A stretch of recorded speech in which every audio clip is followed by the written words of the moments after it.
ಇನ್ನು ಕಾಲ್ತುಳಿತದ ಪ್ರಕರಣದಲ್ಲಿ ರಾಜ್ಯ ಕ್ರಿಕೆಟ್ ಸಂಸ್ಥೆ ವರ್ಸಸ್ ರಾಜ್ಯ ಕಾಂಗ್ರೆಸ್ ಸರ್ಕಾರ ಅನ್ನುವಂತಾಗಿದೆ. ಅತ್ತ ಕ್ರಿಕೆಟ್ ಸಂಸ್ಥೆ ನಾವೇನೂ ಕೂಡ ಇದಕ್ಕೆ ಜವಾಬ್ದಾರಿ ಹೊತ್ಕೊಳ್ಳಲ್ಲ ಅನ್ನುವಂಥ ಮಾತನ್ನು ನಿನ್ನೆ ನ್ಯಾಯಾಲಯದಲ್ಲೇ ಹೇಳಿತು. ಇದೆಲ್ಲದಕ್ಕೂ ಕೂಡ ಕಾರಣ ಸರ್ಕಾರ ಅನ್ನುವಂಥ ಮಾತನ್ನು ಕೂಡ ರಾಜ್ಯ ಕ್ರಿಕೆಟ್ ಸಂಸ್ಥೆ ಹೇಳಿತ್ತು. ಆದರೆ ಈಗ ಸರ್ಕಾರ ಅದಕ್ಕೆ ತಿರುಗೇಟನ್ನು ಕೊಡ್ತಾ ಇದೆ. ನಾವು 19 ಷರತ್ತುಗಳನ್ನು ಅವರಿಗೆ ವಿಧಿಸಿದ್ವಿ, ಎಲ್ಲ ಷರತ್ತುಗಳನ್ನು ಸರಿಯಾಗಿ ಅವರು ನಿಭಾಯಿಸಲಿಲ್ಲ.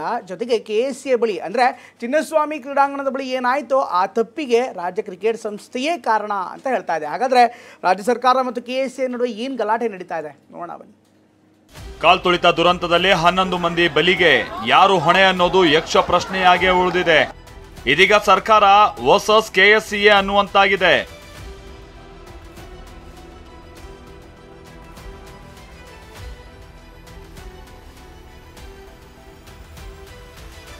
ಇಬ್ಬರ ಮಧ್ಯೆ ಆರೋಪ ಪ್ರತ್ಯಾರೋಪ ನಡೀತಾ ಇದೆ. ಜೂನ್ 3ರಂದೇ ವಿಧಾನಸೌಧದ ಮುಂಭಾಗದ ಕಾರ್ಯಕ್ರಮಕ್ಕೆ ಅನುಮತಿ ಕೋರಿ ಸರ್ಕಾರಕ್ಕೆ KSCA ಪತ್ರ ಬರೆದಿದೆ. ಆದರೆ ಕಾರ್ಯಕ್ರಮಕ್ಕೂ ನಮಗೂ ಸಂಬಂಧ ಇಲ್ಲ ಅಂತಿದೆ. ಆದರೆ ಸರ್ಕಾರ ಮಾತ್ರ ವಿಧಾನಸೌಧದಲ್ಲಿ ನಡೆದ ಕಾರ್ಯಕ್ರಮಕ್ಕೆ ನಾವೇ ಷರತ್ತನ್ನ ಹಾಕಿದ್ವಿ, ಏನೇ ಹಾನಿ ಆದ್ರೂ KSCAನೇ ಹೊಣೆ ಅಂತ ಹೇಳ್ತಾ ಇದೆ. ಹಾಗಾದ್ರೆ ಮೊದಲೇ ಸರ್ಕಾರ ವಿಧಿಸಿರುವ ಷರತ್ತುಗಳು ಏನೇನು ಅನ್ನೋದನ್ನೇ ಹೇಳ್ತೀವಿ ನೋಡಿ.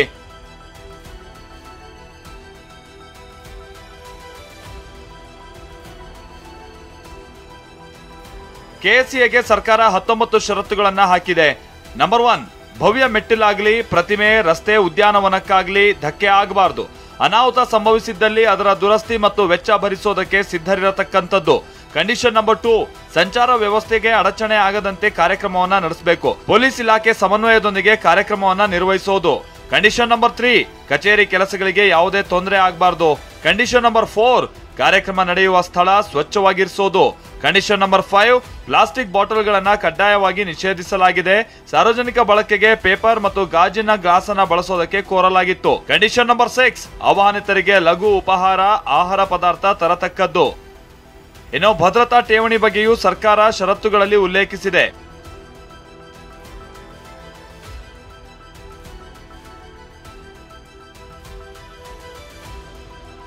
ಕಂಡೀಷನ್ ನಂಬರ್ 7, ಇವೆಂಟ್ ಮ್ಯಾನೇಜ್ಮೆಂಟ್ ಸಂಸ್ಥೆ ಭದ್ರತಾ ಠೇವಣಿಯನ್ನ ಪಾವತಿಸತಕ್ಕದ್ದು.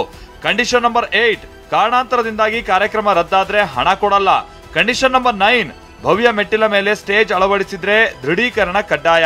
ಕಂಡೀಷನ್ ನಂಬರ್ 10, ಕಾರ್ಯಕ್ರಮಕ್ಕೆ ಸಿದ್ಧತೆ ನಡೆಸುವಾಗ ಅವಘಡ ಸಂಭವಿಸಿದ್ರೆ ಸಂಸ್ಥೆಯೇ ಜವಾಬ್ದಾರಿಯಾಗುತ್ತೆ. ಕಂಡೀಷನ್ ನಂಬರ್ 11, ವಿದ್ಯುತ್ ಉಪಕರಣಗಳನ್ನ ಅಳವಡಿಸಿದ್ದಲ್ಲಿ ದೃಢೀಕರಣ ಕಡ್ಡಾಯ.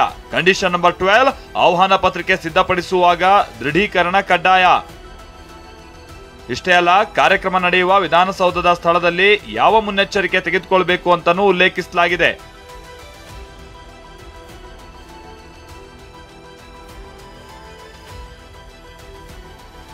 ಕಂಡೀಷನ್ ನಂಬರ್ 13, ವಿಧಾನಸೌಧ ಕಟ್ಟಡದ ಸುತ್ತಮುತ್ತ ಡ್ರೋನ್ ಬಳಕೆ ಕಡ್ಡಾಯ ಆಗಿದೆ. ಕಂಡೀಷನ್ ನಂಬರ್ 14, ಅಗ್ನಿಶಾಮಕ ವಾಹನ ಮತ್ತು ಸಿಬ್ಬಂದಿಯನ್ನ ನೇಮಿಸಿಕೊಳ್ಳೋದು. ಕಂಡೀಷನ್ ನಂಬರ್ 15, ವೈದ್ಯರು ಶುಶ್ರೂಷಕ ಸಿಬ್ಬಂದಿಯನ್ನ ನೇಮಿಸಿಕೊಳ್ಳೋದು. ಕಂಡೀಷನ್ ನಂಬರ್ 16, ಟೆಂಟ್ ಇನ್ನಿತರ ವ್ಯವಸ್ಥೆಯನ್ನ ಕಲ್ಪಿಸಿದ್ರೆ 15 ಲಕ್ಷ ಠೇವಣಿ ಪಾವತಿಸಬೇಕು. ಕಂಡೀಷನ್ ನಂಬರ್ 17, ಕಾರ್ಯಕ್ರಮ ಮುಗಿದ 3 ಗಂಟೆ ಒಳಗೆ ಪೀಠೋಪಕರಣ ತೆರವುಗೊಳಿಸತಕ್ಕದ್ದು. ಕಂಡೀಷನ್ ನಂಬರ್ 18, ವಿಧಾನಸೌಧ ಆವರಣದ ಹೊರಗಡೆ ಜನ ಸೇರೋದ್ರಿಂದ ಬೆಂಗಳೂರು ನಗರ ಆಯುಕ್ತರು, BBMP ಅಧಿಕಾರಿಗಳು ಹಾಗೆ ಸಂಬಂಧಪಟ್ಟ ಪ್ರಾಧಿಕಾರಗಳ ಪೂರ್ವಾನುಮತಿ ಪಡೆಯಬೇಕು. ಕಂಡೀಷನ್ ನಂಬರ್ 19, ಆಹ್ವಾನ ಪತ್ರಿಕೆಯೊಂದಿಗೆ ಈ ಕಾರ್ಯಕ್ರಮಕ್ಕೆ ಬರುವ ಆಹ್ವಾನಿತರು, ಗಣ್ಯರು ಸೇರಿ ಇತರರನ್ನ ಗುರುತಿಸಿ ಬಿಡಿಸುವ ಜವಾಬ್ದಾರಿ ತಮ್ಮದೇ ಅಂತ ಉಲ್ಲೇಖಿಸಲಾಗಿದೆ. ಇನ್ನು ಕಾಲ್ತುಳಿತ ದುರಂತದ ಬೆನ್ನಲ್ಲೇ KSCAಗೆ ಮತ್ತೊಂದು ಸಂಕಷ್ಟ ಎದುರಾಗಿದೆ. 3 ವರ್ಷ 4 ತಿಂಗಳುಗಳಿಂದ ಜಾಹೀರಾತು ತೆರಿಗೆ ಬಾಕಿ ಉಳಿಸಿಕೊಂಡಿದ್ದ KSCAಗೆ BBMP ದಂಡಾಸ್ತ್ರಕ್ಕೆ ಮುಂದಾಗಿದೆ. ಬರೋಬ್ಬರಿ 10 ಕೋಟಿ ಹಣ ಬಾಕಿ ಉಳಿಸಿಕೊಂಡಿರುವ KSCA ಇದುವರೆಗೂ ಬಾಕಿ ಹಣ ಪಾವತಿ ಮಾಡಿಲ್ಲ. ಈ ಹಿಂದೆ BBMP ನೋಟಿಸ್ ನೀಡಿದ್ರೂ ಪ್ರತಿಕ್ರಿಯೆ ನೀಡಿರಲಿಲ್ಲ. ಇದೀಗ ಬಾಕಿ ಹಣದ ಜೊತೆಗೆ ದಂಡ ವಸೂಲಿಗೂ BBMP ಪ್ಲಾನ್ ಮಾಡಿಕೊಂಡಿದೆ.